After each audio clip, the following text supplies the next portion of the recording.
Now, this is probably not for everybody, but I've been working on something and I want to know whether you think it would be helpful.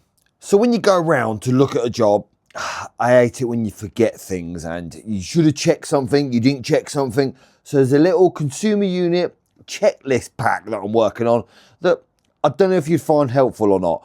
It's got the pre-inspection checklist, materials list, installation and testing, and a job completion sign-off sheet, just for your records as well. So the first one you're going to fill in is obviously you're going to need the customer's details. You want their name, the address where the job is, their phone number so you can, I don't know, ring them and text them the quote, their email address to send them the quote over, and the invoice and maybe deposit as well.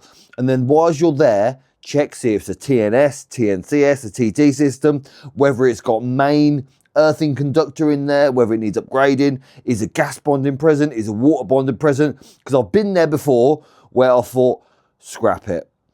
They haven't got gas bonding and I forgot to quote for that. So yeah, it's good to know whether they've got gas bonding or water bonding.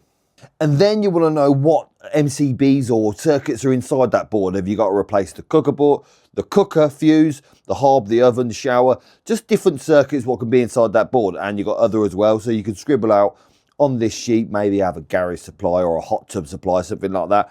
And the size of the MCB or RCBO, depends what you're putting in, what you're going to need, and you can tick it or cross it or put the sizes down in here as well. So basically, this will help for you to go to the wholesalers and get the materials list. Once you go and get your materials list, you want a metal consumer unit, yes, and you want one of them because you might need two if there's one in the garage as well that you want to upgrade, or in an outhouse or anything like that. RCBOs, how many of them? Because this will also help you to quote the job as well.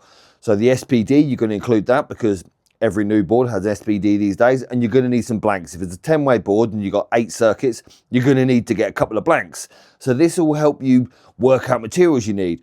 And then the 16mm tails, you're going to need that, so you might as well get a tails pack. Your 10mm bonding, if you need to do the gas and the water upgrading as well, with the earth clamps, indoor or outdoor. So you can put that on there as well. And then sometimes you might want to include a double pole isolator. More likely they're the DNO's problem, but sometimes I have put in double pole isolators just for people to make it a lot more, I don't know, efficient for them. You've got to put them in yourself. And if they've got another board that needs to go out elsewhere, you might need some Henley blocks.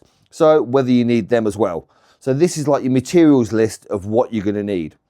And then a little installation and testing order. You're going to have to inform the customer saying, look, you're going to be shut down for at least the whole day. I always say the whole day. It might not take you the whole day to do the board, but tell the customers the whole day, because then they're not going to expect him to be turning it on and off, making their dinner at lunch, or so I've got to work from home and you can't turn the internet off. I hate it when that happens.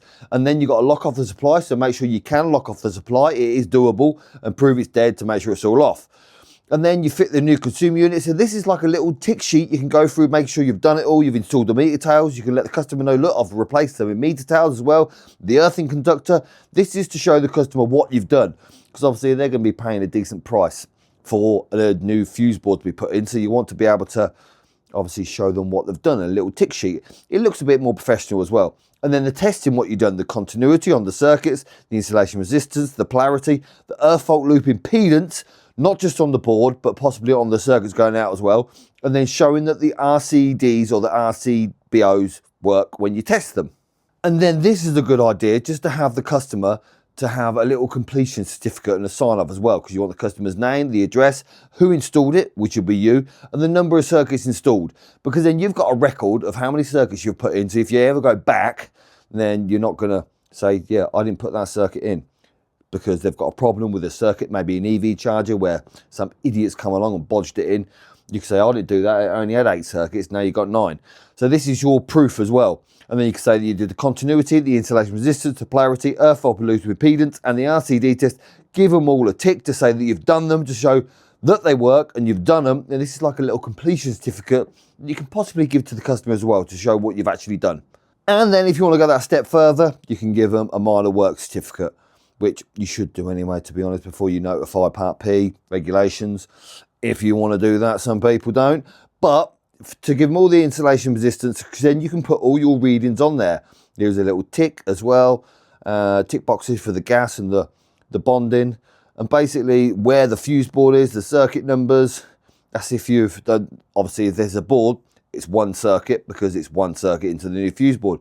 But a minor work certificate for the installation of the new fuse board. And obviously your test meter stuff on there as well, and your trading title, just to show who you've done. If you're proud of your job, put your name to it. So if that's something that you might find handy, let me know, or if there's something else you might add, also let me know.